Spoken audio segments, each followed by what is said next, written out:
이 세상을 잘 살아가는 일의 중요한 것 중에 하나가 다른 사람과 좋은 관계를 잘 맺는 것이 매우 중요하죠.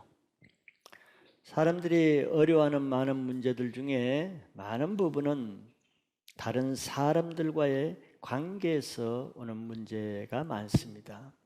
그것은 그만큼 관계가 어려울수록, 다른 사람과 관계 맺는 것을 어려워할수록, 다른 사람과 관계가 나쁠수록 그 사람의 삶이 행복하지 못하게 된다고 말할 수 있는 거죠. 근데 관계의 어려움은 주로 먼 사람, 관계 없는 사람, 모르는 사람에게서 나타나지는 않습니다.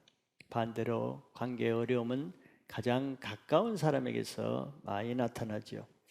그래서 가장 가까운 가족끼리 어려울 수가 있고, 또 교회에서도 가장 가까운 동역자들끼리 어려움이 있는 이유가 같은 동기입니다.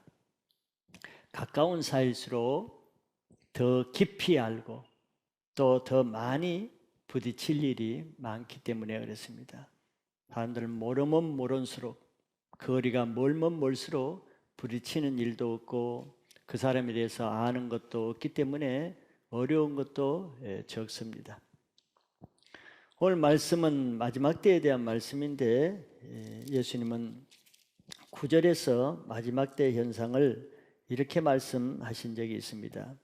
그때 사람들이 너희를 환난에 넘겨 주겠으며 너희를 죽이리니 너희가 내 이름 때문에 모든 민족에게 미움을 받으리라 그랬어요.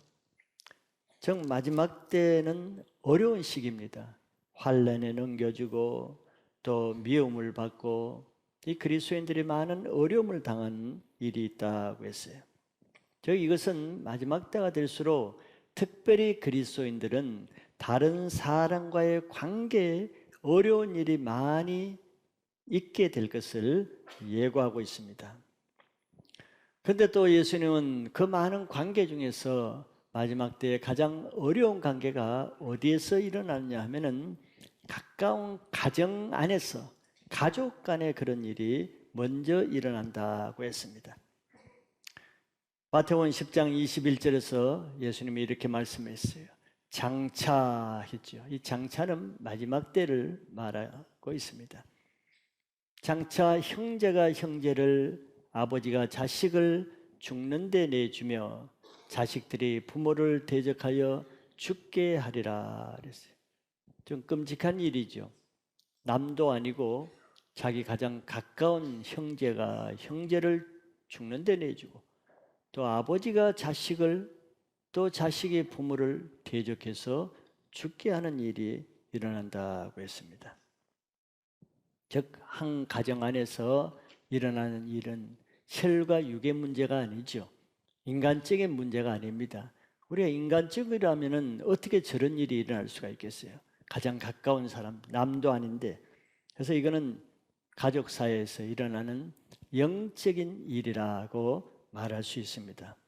즉, 누가 죽는데 내주겠어요?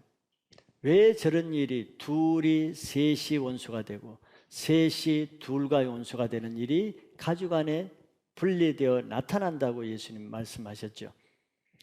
그러면은 어떻게 나눠지겠습니까? 믿는 가족과 믿지 않는 가족, 예수의 영을 가진 가족과 악한 영을 가진 가족 사이에 다툼이 일어나고 또 죽게 하는 일이 일어나는데, 예수를 믿는 가족이 믿지 않는 가족을 핍박해서 죽게 하는 일은 결코 일어나지 않습니다.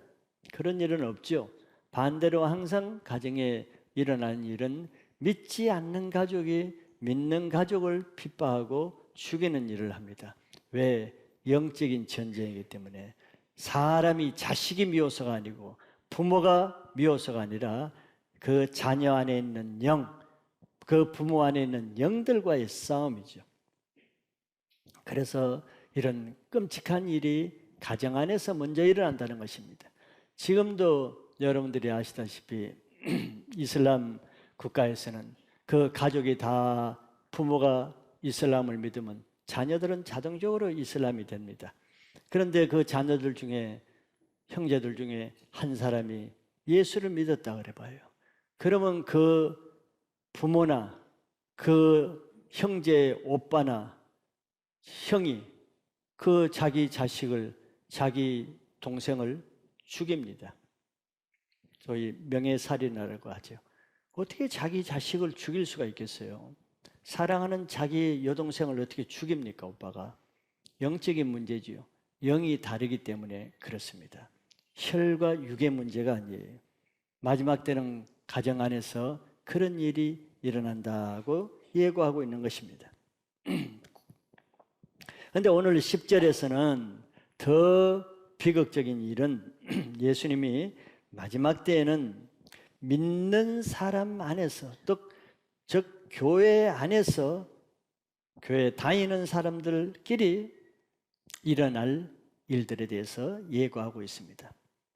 사단은 믿음의 공동체 안에 함께 있던 사람들이 서로 원수가 되어서 실족해하고 잡아주고 미워하는 일이 있게 될 것이라는 조금 더 심각한 문제가 일어나죠. 세상에서 일어나는 일이야 그렇다고 하지만 이제는 믿음 생활하는 교회 공동체 안에서 그런 일이 있을 것을 예고하고 있습니다. 그래서 마지막 때는 예수님 말씀하신 대로 사람들을 주의하라고 하는 이유가 있는 것이죠.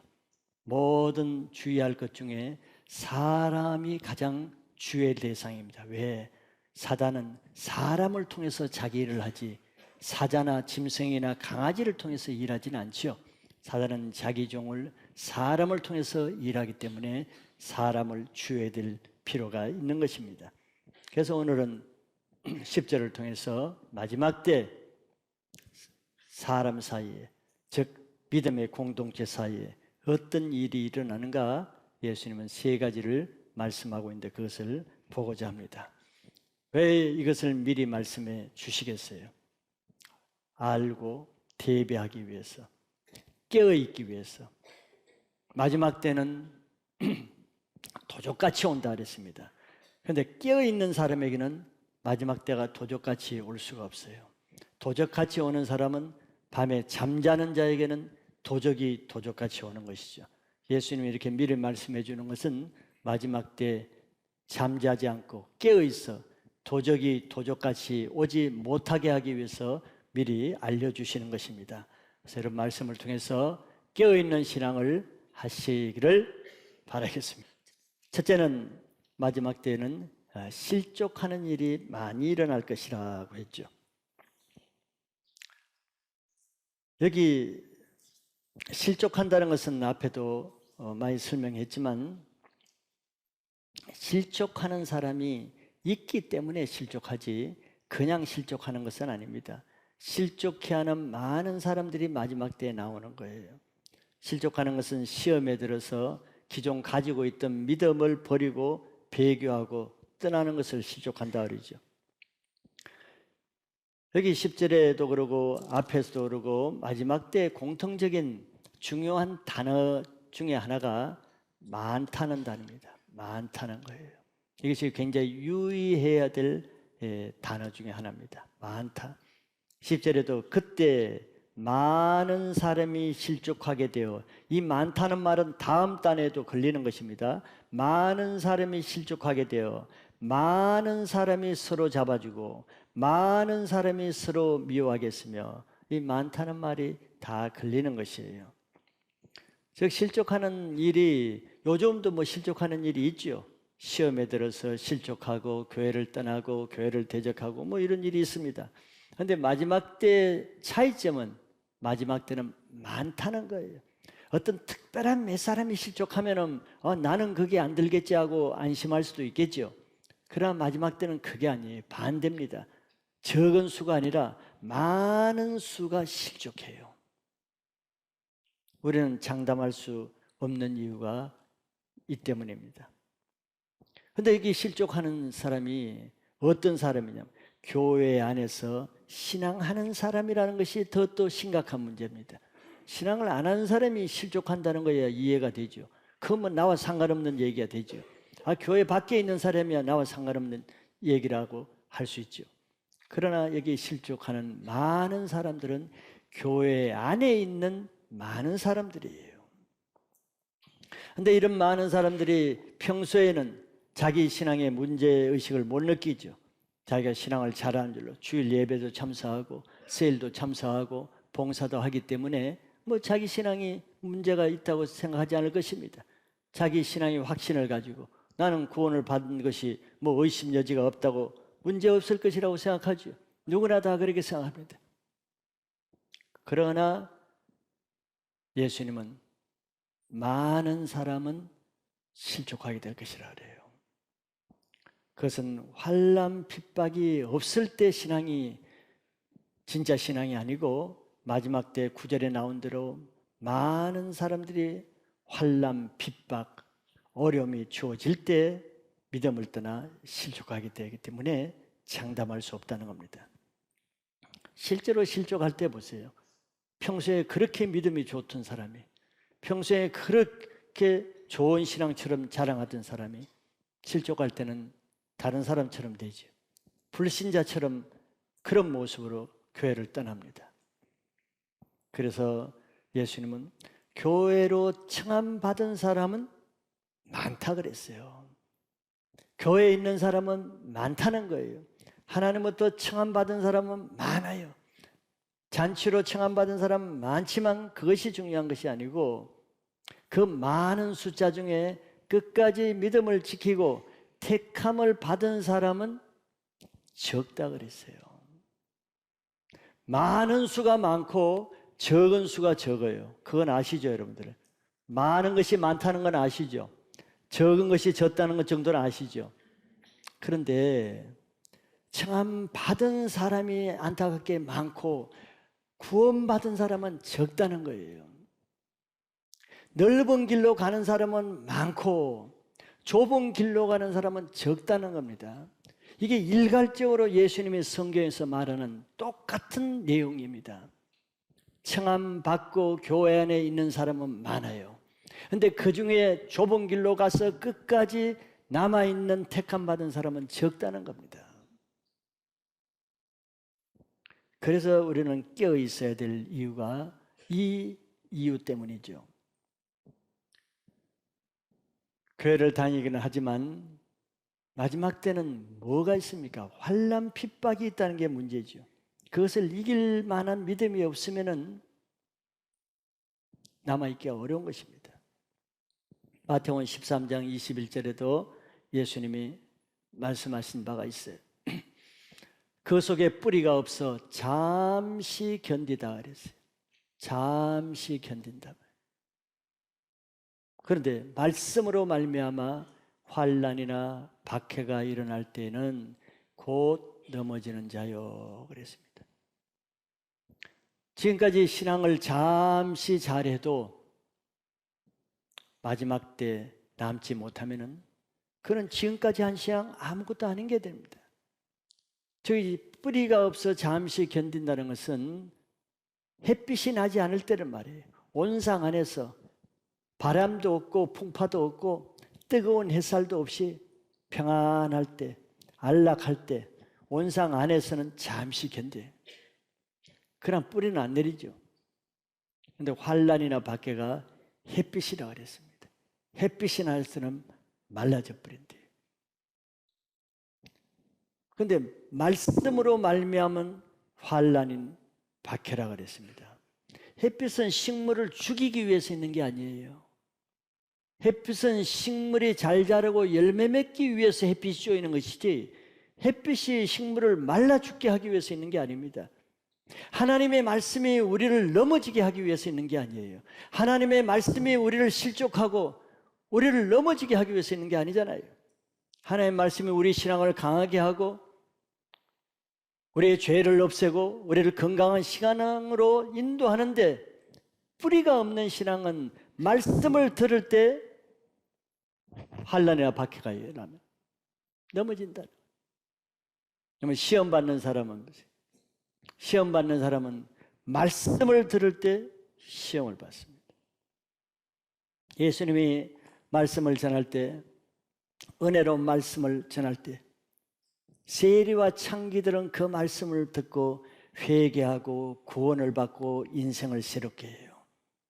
그런데 서기관과 바리새인들은 똑같은 그 말씀을 받고 뿌리가 없어 견디다가 넘어졌어요. 시험이 됐어요. 예수님의 말씀의 은혜가 아니고 시험거리가 됐어요. 그래서 교회에서도 말씀을 전할 때 말씀을 듣고 은혜 받고 회복되고 구원받는 그 말씀에 넘어질 자는 그 말씀 듣고 시험에 들어서 넘어집니다. 한때 좋은 믿음, 한때 뜨거운 열정, 잠시 있는 그 강한 믿음, 그거는 자랑할 것이 못 됩니다. 환난 때 이길 수 있는 믿음이 중요하지 잠시 견디는 그 믿음을 의지하고 자랑할 수가 없는 거예요. 그런 신앙은 환난을 만났을 때는 뿌리채 없어집니다. 흔적이 없어져요. 꽁 잡는 것이 매라고 마지막 때 남는 그 신앙이 진짜 강한 신앙입니다. 그런 신앙은 저절로 되는 것이 아니고 평소에 고난을 감당하는 훈련된 믿음을 가지고 있는 사람만 그렇게 남을 수가 있습니다. 지금 평안한 때 하는 신앙 장담할 수가 없어요. 지금 대충 교회 안에 머무는 신앙 차원의 신앙으로는 환난을 이기는 것이 쉽지 않습니다. 마지막 때 구원받은 신앙을 해야지 교회 다니는 것을 만족하는 신앙을 해서는 그거는 나중에 속는 것입니다. 적그리스도의 시험을 이길 만한 신앙을 해야지 종교적인 행위로 종교적인 의무를 다했다고 좋은 신앙이 되는 게 아닙니다. 하나님은 마지막 때 우리 모든 사람을 그냥 받지 않고 받기 전에 한번 테스트를 합니다. 시험을 해요. 그것이 뭘로 시험을 하겠습니까? 불로 시험을 한다 그랬어요. 우리는 다 주님 앞에 설 때 불시험을 통과하는 사람만 주님 앞에 설 수 있고 남는 신앙이 됩니다. 고린도전서 3장 12절과 13절에 이런 말씀을 했습니다.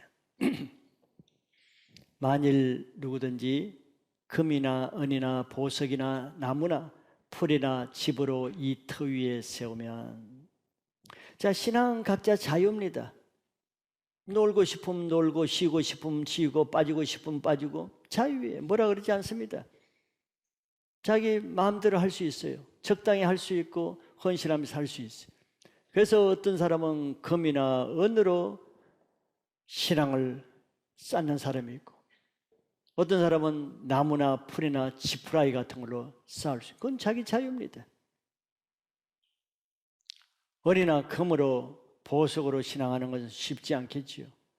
은이나 금이나 보석은 값지불이 필요하기 때문입니다. 대가가 필요하기 때문에 쉬운 건 아니죠. 그러나 길거리에 나가서 적당히 나무나 주워서 풀집이나 주워서 지푸리 하나 집혀서 집을 지을 수도 있지만 그러나 나중에 시험이 있다는 것이 문제입니다. 13절에 보면은 각 사람의 공적이 나타날 터인데 그날이 공적을 밝히리니 이는 불로 나타내고 그 불이 각 사람의 공적이 어떠한 것을 시험할 것임이라 그랬어요. 현재 우리의 신앙은 마지막 때 다 불시험을 통해서 그 실체가 드러납니다. 타버릴 신앙이 있고 불에 집어넣어도 타지지 않는 신앙이 있을 거예요. 영원히 불에 타지지 않는 신앙의 기초는 오직 예수 그리스도의 십자가 신앙밖에 없습니다. 십자가에 자신이 죽어지는 신앙을 하는 사람이 육체의 고난을 이기고 죄를 이길 수 있기 때문입니다. 즉 예수님이 십자가에 왜 고난을 받으셨어요? 고난 안 받고도 우리를 구원할 수 있지만 왜 십자가에 고난을 받았겠어요? 우리의 죄를 십자가에 해결하기 위해서는 예수님 자신이 십자가의 육체의 고난을 받으신 것입니다. 마찬가지예요. 여러분들 훈련 싫어하는 사람의 특징이 뭡니까? 죄 문제를 해결하지 못한다는 거예요. 뭐 훈련 안 받아도 신앙할 수 있어요. 적당히 쉽게 신앙할 수 있습니다. 즉 훈련이 없으면 육신을 누리고 편하게 살 수도 있어요. 그러나 그 사람의 특징은 무엇입니까? 죄를 이길 수 없다는 치명적인 문제를 해결하지 못합니다. 우리 신앙의 궁극적인 목적이 뭡니까? 십자가가 왜 신앙의 기초가 되어야 된다고 합니까? 십자가만이 우리 죄의 문제를 해결할 수 있기 때문이에요. 십자가를 피하는 사람은 죄를 따라가는 것입니다. 훈련을 피하는 사람은 죄 때문에 훈련을 못 받는 거예요. 육체가 괴로워서 훈련을 못 받습니까? 죄 때문에 훈련을 못 받아요. 여러분들 육체가 괴롭다고 다 피합니까? 여러분들 직장생활 괴로워도 아침에 출근은 다 하죠. 힘들어도 밤을 새면서 자기 사업을 하죠. 육체가 힘들어도 잠 안 자고 자기 사업을 하죠. 죄를 따라서는 자기 육체도 희생하는 거예요. 그러나 그 죄를 죽이기 위해서는 육체의 고난을 피합니다. 현재 주어지는 고난이 두려워서 피하면은 마지막 때 더 큰 환난을 감당해야 된다는 것도 계산은 하셔야죠. 나무멍에, 작은 나무멍에 같은 훈련도 감당하지 못하면은 나중에 마지막 때 쇠멍에를 지기는 더 힘들게 될 거예요. 신앙의 훈련이 왜 필요합니까? 우리는 죄를 이기기 위해서 훈련받는 것이지 고생하기 위해서 훈련받는 게 아니에요. 아무도 고생하고 싶지 않습니다. 그러나 죄를 이기기 위해서 고난을 감당하는 거죠. 그래서 가장 연약한 믿음은 자기 죄를 이기지 못하는 믿음입니다. 그 육체의 죄를 이기기 위해서는 사도 바울도 날마다 자기가 죽는다 그랬어요. 왜 날마다 자기가 죽어야 되겠습니까? 우리 죄는 날마다 우리를 공격해요.